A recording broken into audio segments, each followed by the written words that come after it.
السلام علیکم ورحمۃ اللہ وبرکاتہ۔ آج میں آپ کو ایک ایسا عظیم واقعہ سنانے جا رہی ہوں جو اسلام کی تاریخ کا نہایت روشن باب ہے۔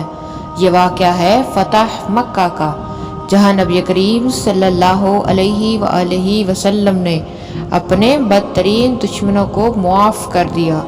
تقریباً 20 سال تک قریش کے سرداروں نے نبی کریم صلی اللہ علیہ وآلہ وسلم اور مسلمانوں پر ظلم کیے، انہیں ستایا، مکہ سے نکالا، قتل کیا، بھوکا پیاسا رکھا، حتیٰ کہ جنگوں میں بار بار مقابلہ کیا۔ لیکن جب اللہ تعالیٰ نے اسلام کو غلبہ عطا فرمایا اور نبی کریم صلی اللہ علیہ وآلہ وسلم ایک عظیم لشکر کے ساتھ مکہ میں فاتح کی حیثیت سے داخل ہوئے، تو لوگ سمجھ رہے تھے کہ آج محمد صلی اللہ علیہ وآلہ وسلم ضرور انتقام لیں گے۔ نبی کریم صلی اللہ علیہ وآلہ وسلم اپنی اونٹنی پر سوار تھے، سر جھکائے عاجزی کے ساتھ اللہ کی حمد بیان کرتے ہوئے شہر میں داخل ہوئے۔ آپ صلی اللہ علیہ وآلہ وسلم نے کعبہ کا طواف کیا، بتوں کو توڑا اور اعلان فرمایا کہ آج حق کا دن ہے۔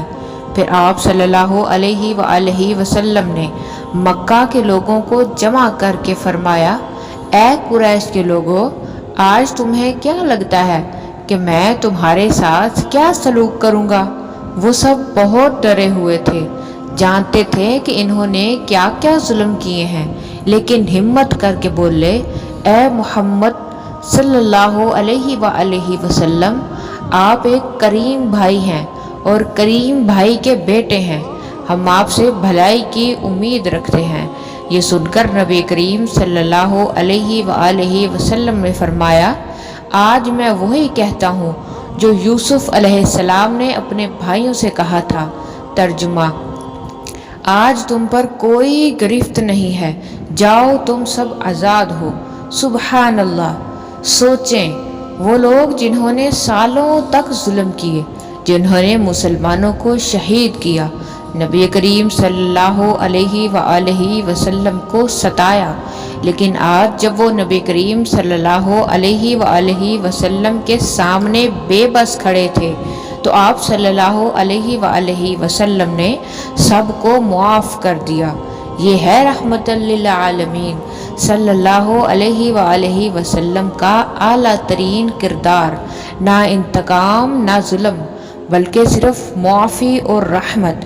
یہ واقعہ ہمیں یہ سبق دیتا ہے کہ اگر نبی کریم صلی اللہ علیہ وآلہ وسلم اپنے بدترین دشمنوں کو معاف کر سکتے ہیں، تو ہمیں بھی دوسروں کو معاف کرنے میں دیر نہیں کرنی چاہیے۔